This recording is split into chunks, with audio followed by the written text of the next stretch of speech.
gracias a la mesa directiva de la Asociación Mexicana de Patología y a los coordinadores del curso.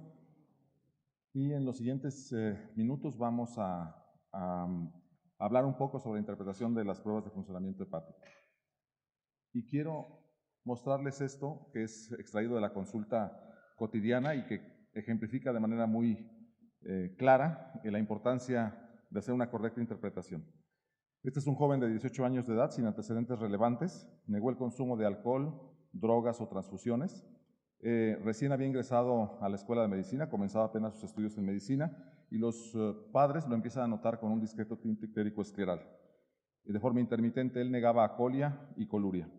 Se encontraba totalmente asintomático y la exploración física era esencialmente normal. Ya contaba con un ultrasonido negativo y un panel viral negativo, y ustedes pueden ver en el cuadro las pruebas de funcionamiento hepáticas caracterizadas por una elevación de bilirrubina a expensas de la indirecta, fosfatasa, aminotransferasas, albúmina normales, una biometría totalmente normal, con hemoglobina normal, sin reticulocitos, plaquetas y leucocitos normales, un INR normal y una DHL también normal.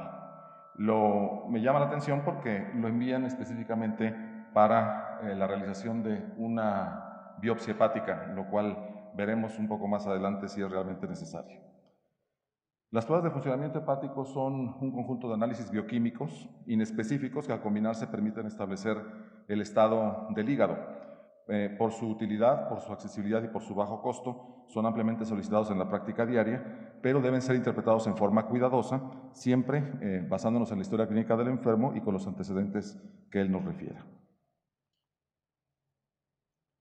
Siempre que hablamos de pruebas de funcionamiento hepático, quizás nos viene a la mente como primera instancia las pruebas que llamaríamos tradicionales para fines de esta plática, que se refiere a bilirrubinas, aminotransferasas, fosfatasa, gamma-glutaminas-peptidasa, albúmina, tiempo de protrombina. Pero no olvidar que hay algunas pruebas que no necesariamente las consideramos dentro de lo tradicional y en algunos contextos clínicos nos pueden ayudar a evaluar la función hepática, como puede ser el amonio en el paciente con hepatopatía crónica, la cuenta de plaquetas o leucocitos en los pacientes con hipertensión portal que acompaña la cirrosis o los niveles séricos de colesterol. Existen pruebas que evalúan el estado funcional hepático en general, como son algunas pruebas de aliento o el gamagrama, y no olvidar que también contamos con pruebas compuestas e índices pronósticos que se integran a cuadros clínicos específicos, como la hepatitis por alcohol o la enfermedad por hígado graso, el MELD, la función discriminante de madre, el FibroMax, el FibroTest. Las bilirrubinas, el año pasado, a principios del año pasado, el Colegio Americano de Gastroenterología nos hace un llamado para que hagamos una correcta interpretación de las pruebas bioquímicas hepáticas y nos recuerda que las bilirrubinas, las aminotransferasas y la fosfatasa alcalina son marcadores de daño hepático, no estrictamente de función. Debemos referirnos entonces a ellas como pruebas hepáticas o química hepática, como lo marca el Colegio Americano, más que como pruebas de funcionamiento hepático. La albúmina, la bilirrubina y el tiempo de protrombina sí son pruebas que se pueden considerar como más marcadores de la función hepatocelular, pero estas están influenciadas por múltiples factores extrahepáticos y deben ser interpretadas de manera correcta. Los objetivos cuando hacemos una determinación de la bioquímica hepática, en muchos casos es detectar la presencia de una enfermedad hepática y diferenciar el tipo de enfermedad, si esta es obstructiva, si es inflamatoria, si es infiltrativa. Estimamos a través de ello la función hepática, evaluar la intensidad y la gravedad de la misma enfermedad y en algunos casos, cuando se hacen de manera subsecuente a lo largo del tiempo, nos sirven para establecer la mejoría o la progresión del daño en enfermedades hepáticas crónicas. Comenzaremos con las pruebas básicas de las que destaca la bilirrubina. No olvidar que la bilirrubina no conjugada o indirecta se origina de la degradación de la hemoglobina. Después de 120 días de circular por el torrente sanguíneo, nuestros eritrocitos se destruyen en el sistema retículo endotelial, principalmente en el vaso, y la degradación del grupo M da como origen a la bilirrubina indirecta. Un adulto sano produce más o menos 4 miligramos por kilo por día y esta bilirrubina indirecta es transportada en unión con la albúmina plasmática de manera insoluble, de forma que no puede excretarse. Durante su paso en el hígado se conjuga con el ácido glucurónico y da la bilirrubina directa, que esta sí puede excretarse, es soluble en agua y le da las características de color a las heces. La elevación de la bilirrubina indirecta se observa en condiciones como la hemólisis, las deficiencias enzimáticas de la glucoroninotransferasa o la incapacidad para la conjugación. Por el contrario, la elevación de la bilirrubina directa se observa en condiciones como la obstrucción de los conductos biliares y la disfunción del parénquima hepático. Quizá lo que con más frecuencia vemos es la elevación mixta y su interpretación entonces depende del predominio de cada fracción y del contexto clínico. De tal forma que si nosotros tenemos un patrón donde destaca la hiperbilirubinemia a expensas de indirecta y se trata de un niño, sobre todo un neonato o un lactante, pues pensamos en ictericia fisiológica del recién nacido, en las alteraciones congénitas de la glucoroninotransferasa, en la ictericia por leche materna. Si por el contrario se trata de un adulto, sobre todo si este es joven, previamente sano, quizá hablamos de Gilbert, que no es una enfermedad, es el caso del chico que les presentaba al inicio de la plática, hemólisis, hematomas, a donde por supuesto el antecedente y la exploración es sumamente importante, o cuadros como hepatitis o cirrosis, en cuyo caso dependerá de la etapa donde estemos tomando al enfermo. En los casos de la hiperbilirubinemia directa, si se trata de niños, pensamos en ictericia familiar, en hepatitis virales, en malformaciones obstructivas. En el caso del adulto, pensamos más en cuadros tóxicos por alcohol, cuadros obstructivos como litiasis biliar, cáncer, iatrogenia, donde nuevamente el antecedente es sumamente importante. Pero platicábamos que lo más común en la clínica es la elevación mixta. En los niños, quizá la causa más frecuente es lo viral. En los adultos, la hepatitis y la cirrosis. Las aminotransferasas son enzimas catalizadoras del traslado de un grupo amino, de un alfa-aminoácido a un alfa-cetoácido. Su función es netamente intracelular y su detección en suero refleja destrucción y necrosis tisular, si bien es cierto que esta necrosis no necesariamente tiene que existir para que se eleven las aminotransferasas. Los niveles de ALT y AST se utilizan entonces como un marcador de daño hepatocelular. La aspartato aminotransferasa se encuentra en el hígado, pero no de manera exclusiva. Recordar que está también contenida en tejidos como el corazón, el pulmón, el músculo, el páncreas, la grasa corporal, el cerebro, el riñón y células sanguíneas. Las mayores concentraciones de la alaninoaminotransferasa sí son hepáticas, aunque no en forma exclusiva, por lo que esta enzima se considera más específica de enfermedades que afectan al hígado. La elevación de estas enzimas puede reflejar entonces daño a los tejidos que las contienen y aumento en la permeabilidad de las membranas, pero platicábamos que no es indispensable que haya necrosis hepática y los niveles, recordar, no se relacionan estrechamente con el grado de daño. Cuando tenemos elevación de las aminotransferasas es muy importante que lo analicemos desde 3 puntos de vista: si esta elevación es moderada o es grave, si es crónica o aguda y cuál es la aminotransferasa que predomina. De tal manera que en las elevaciones moderadas, aquellas que son de 3 a 5 veces el valor normal, que son crónicas, donde la alaninoaminotransferasa predomina sobre la aspartato aminotransferasa, dentro de las causas hepáticas, pues pensamos en deficiencia de alfa-1 antitripsina, en hepatitis autoinmune, en las virales crónicas, en la hemocromatosis o la enfermedad de Wilson, en las enfermedades por infiltración de grasa. Dentro de las causas no hepáticas, quizá las más conocidas, pero no tan frecuentes, es la enfermedad celíaca y el hipertiroidismo. De las elevaciones moderadas crónicas, donde la aspartato aminotransferasa predomina sobre la alaninoaminotransferasa, de las causas hepáticas, el daño por alcohol y la cirrosis son las causas más comunes, y de las causas no hepáticas, el hipotiroidismo y las miopatías.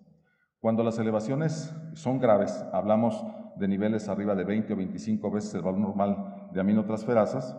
Cuando la ALT predomina sobre AST, pensamos dentro de las causas hepáticas, la hepatitis viral y las tóxicas, la autoinmunidad o síndromes como Busch-Chiari, ligadura de arterias, obstrucciones biliares.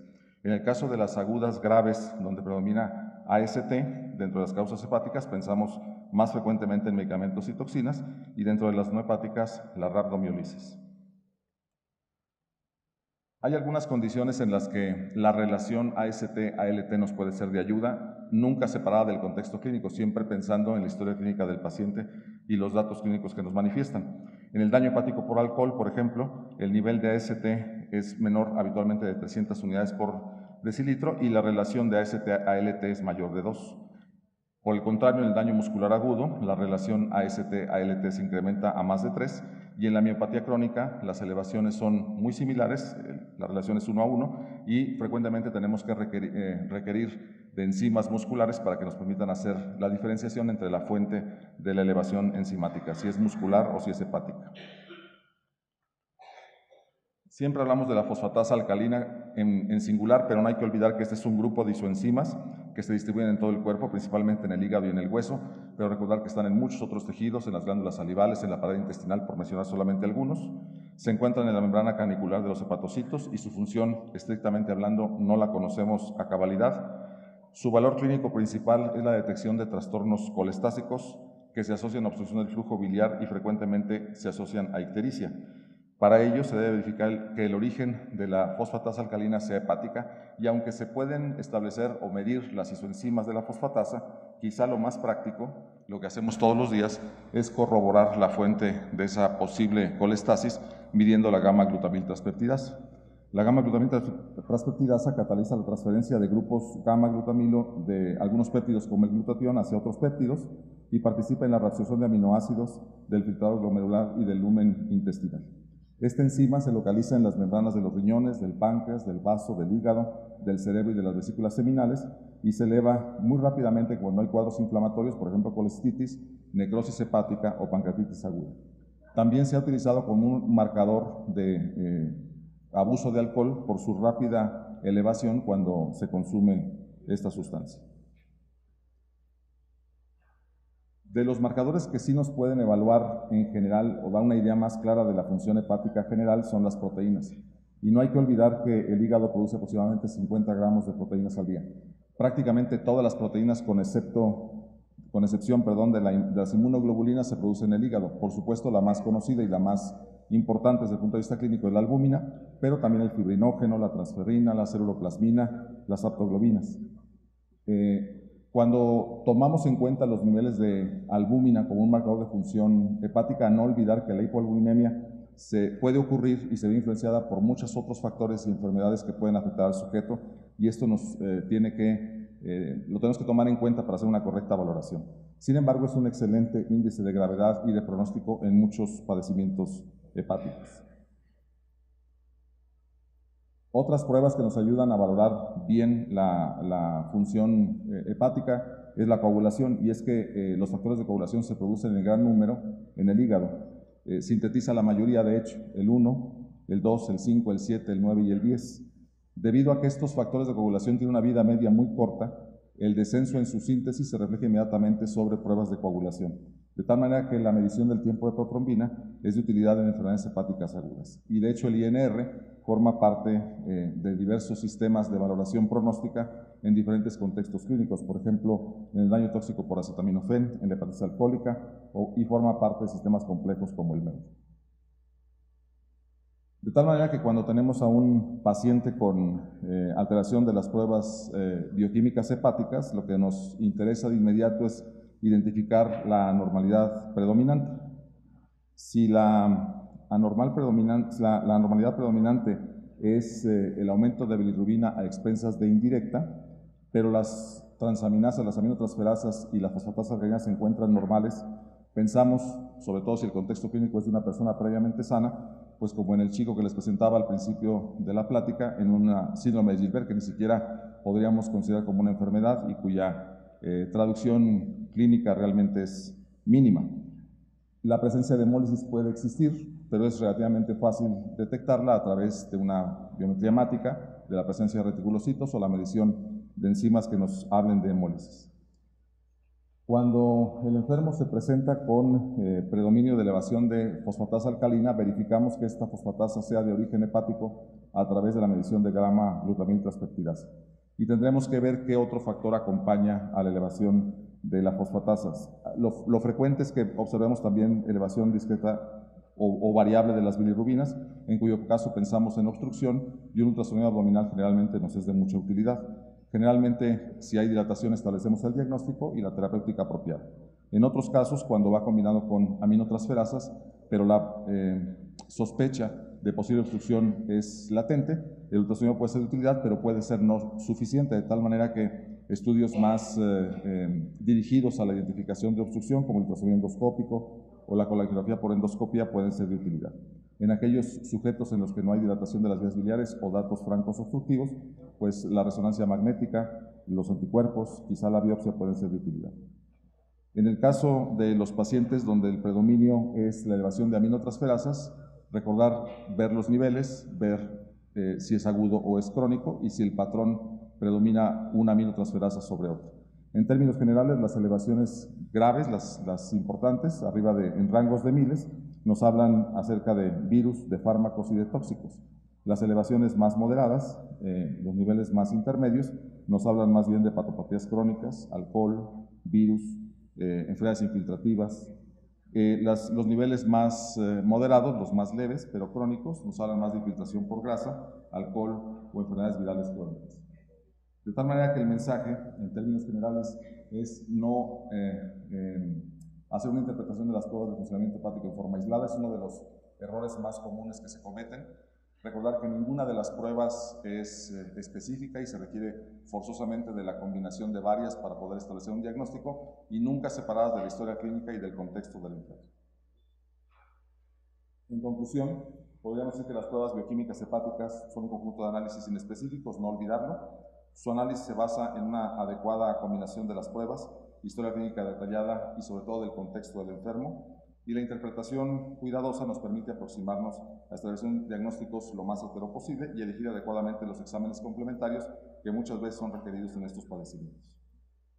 No me queda más que agradecer la atención y me quedo yo con una frase que le escuché al doctor Mauricio Castillo el año pasado, donde queda claro que todos somos médicos de primer contacto. Y bueno, permitirme invitarlos a que visiten la página de la Asociación Mexicana de Gastroenterología, donde hay muchos recursos educativos de libre acceso para todos ustedes. Muchas gracias por su atención.